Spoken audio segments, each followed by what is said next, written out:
Good morning, mwazi kubanji konse kumene inuyo mole. So abathu tikambiraneko tidziwitsaneko zinthu zingapo zodabwitsa zimene ndithu ulendo wa Trump ndi timu yawo kupita ku China kuti inakhala bwanji. Zina ndi zina zing'ono just kuti tingodziwitsanapo. So first of all tiyang'ane nkhani yokhudzana ndi anyamatawa ulendo wawo opita ku China. So Trump ndi timu yake yonse anasiya mafoni yawo a personal, mafoni amene amagwiritsa ntchito in their daily life.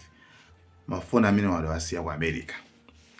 Ndikutenga mafoni a temporary, ma email ongopanga create ma temporary a fake, basi kungogwiritsa ntchito, kungogwiritsa ntchito a temporary kuti akapita umene koko akangogwiritsa ntchito umene koko. Uzenzi anachita chifukwa cha for security purposes, for security reasons. Kuona zoti China kuba zolata akhoza kwa haka mafoni awo popita umene kwakoza kwa haka mkulowa mu China mukudziwa kaleso ndiyo maiko enawa. I remember ineyo ndinalawa ku dziko lina lake limene ukangolowa then your phone stops working. Phone yako sikugwira ntchito unless upite ku ma office aboma amene wakhazikitsa, so amakupangira unlock ndi amawatsegula then matheka kugwiritsa ntchito mu dziko limene lolo. Koma iwo kangolowa ndi phone yo, as long as iwo kangolowa ndi phone yo, phone jaindi to I don't know kanapanga yani kaya koma mebeza ti locked. Zimachitika zimenezo. So anwage also for security reasons amakutsegulira mafoni wapatsa kuti akutseguliremo, amakutsegulira bwinobwino mumawolere komano nawonso apakhala kuti nawonso ayipangaso hike ayipangazawo.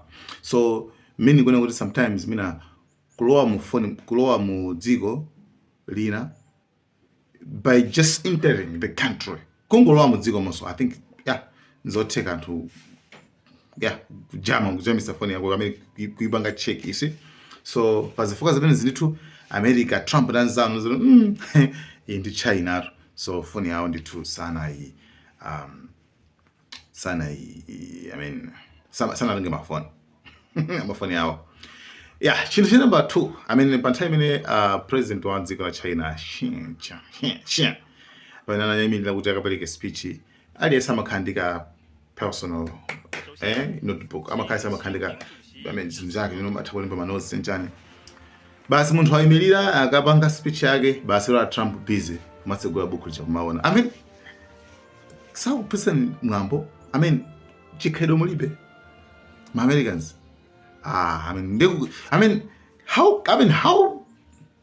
can you, come on guys,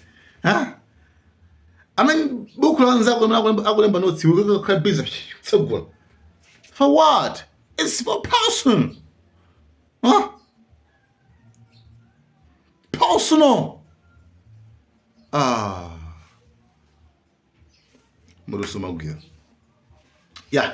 That's it. So China chimene ndithu tikuchipeza pano tino kuti Trump ndazinzawo se atafika kumene kuchakwana apa sama gifts ndizi. Anyway, panachitika soti masikano tingapo kukhalashana pakati pa security ya America ndi security ya China komanso press ato ujambula njana atulankhani komabe zosezo ndithu atolisi zinapangidwa zinasolvedwa ngakhale kuti kunali kutukwanabe mwanzo kuzoza lamina mungu kutukwana ma Americans kutukwana inward, which is bad, okay? Zosambana chikhalibe. Komano pobwerera ku pamene amakwera ndege, right? Pamene amakwera ndege amabwereranso zinapeza kuona kuti anthu aja chito Americans Trump yazinzawo wose chilichonse chimene apasa ngati gift chani chilichonse chimene apasa maripoti ena kuti even mafoni omwe aja amene anatenga atempera kugwisa chonacho atonse aja anasiya atayika ku bin kana kukwera ndege anawuzira osakwera ndi chilichonsemo kani imeneyo just because atisakufanira kuti ake apange spy mukudziwa kale kuti nkhani yokhudzana ndi uspy anzathu khala serious. Even panopo even Putin akamapita ku dziko lina tingoleka apita dziko lina akafuna kupita kuchimbudzi amatenga ujeni yake ndithu tiyango kuti bibi, yes, amatenga bibi yake ndithu kutenga kubwera nayo ku Russia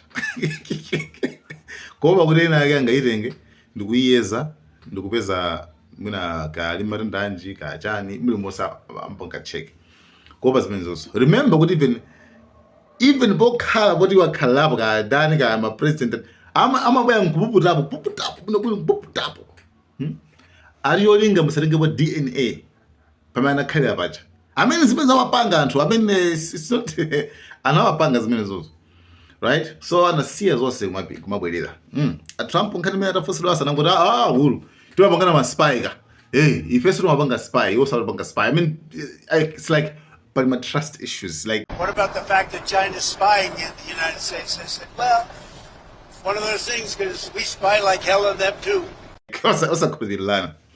Anyway, another issue makamaka atabwererako Trump ndiye mafuso siyana pankhani yokhuzana ndi makamaka Taiwan.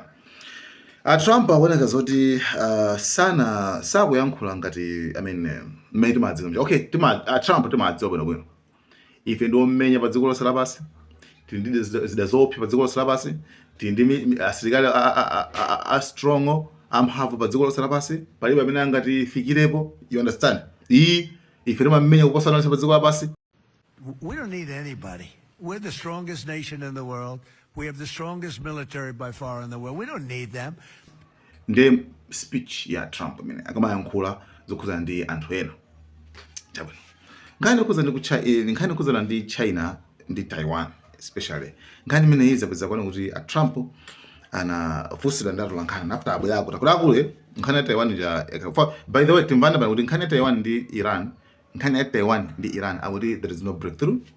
I mean, confirmed zatsimikizira kuti palibe chimene amvanapo icho. Palibe chimene akugwirizanapo ndi China kuti okay tipangiza kuza kuti one pankhani kuza ndi Iran komanso pankhani kuza ndi Taiwan. Sonzo kuti China yakakamirabe kupanga zimene iwe kufuna and yaopeza kale America kuti mukapanga chibwana inu ndife nthena yake ndazeka video ina kuti guys Trump sangapanga mpye wa China. That's true. Trump anamfasa nkhala kuza ndi ku China ndi Taiwan kuti akulu ngana Taiwan ndi China mungwacha angoti hayi ndoonabe banji koma munakambirana koma ati koma China kufuna kuti ife zigulisa bezide yenchani ndiye upitiliza hayi ndikenizabe okay ndiye pano bazikhala banje ndionabe ineyo okay ndamkhala bwinobwino hayi okay ndionabe zimene zozo sinofana yankhule zambiri ngani imene sinofana yankhule okay komano China ndiye yapanga ije sinofana kuyankhulapo nkhani imeneyo. Now we discussed arms sales too. And what's his request? We discussed the Taiwan, the whole thing with the arms sales. It was in great detail, actually.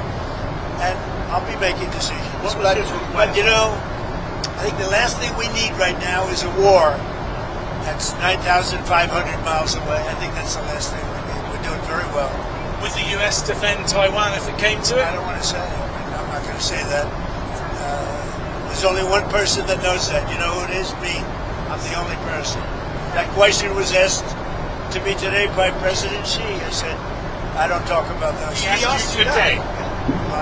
He asked you if you would send troops, if you would He asked me if I defend them. I said, I don't talk about that. Munthu amene ndimamudziwa kuti amayankhula pachina chilichonse. Okay, amayankhula ndipo saupina mawu. Okay? Bwa ma president ena anthu ena Putin sometimes ukamfusa mafusana amathawu kuzote kana fuso lemene sindiyanga amatheka. I mean and history imene imene imikire bwana. Trump palibe chinthu chimene samayankha. Trump icho samayankha. Amayankha ndithuka kakeso mokhazi waso kankha kakeso ko challenge. Koma mama ngani sanga nne mfwe ku China.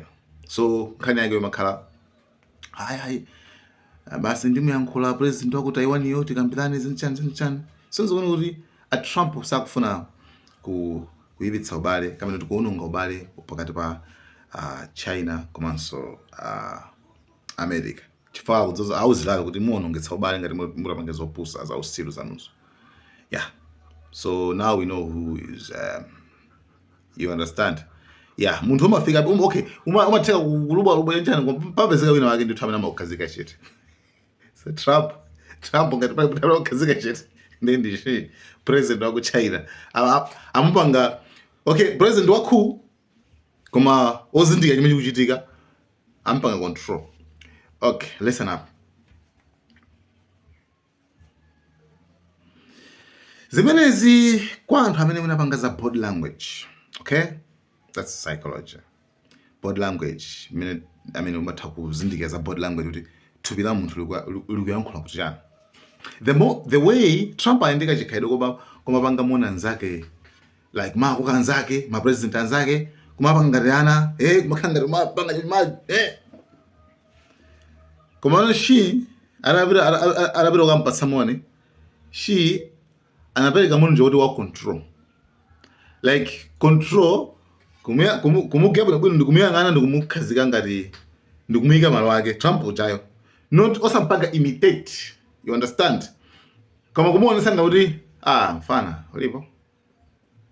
You understand? You know mene zimakhala ma president akumapasana moni. Ambaga fake smile and ukanga chisanga makuti si she anamwiga Trump maloba kuti ase mfana uliwe Kongo umenya kupanga post into guest yabwino ichi ndithu yeah I mean so guys thank you so much Malawi and Cameras.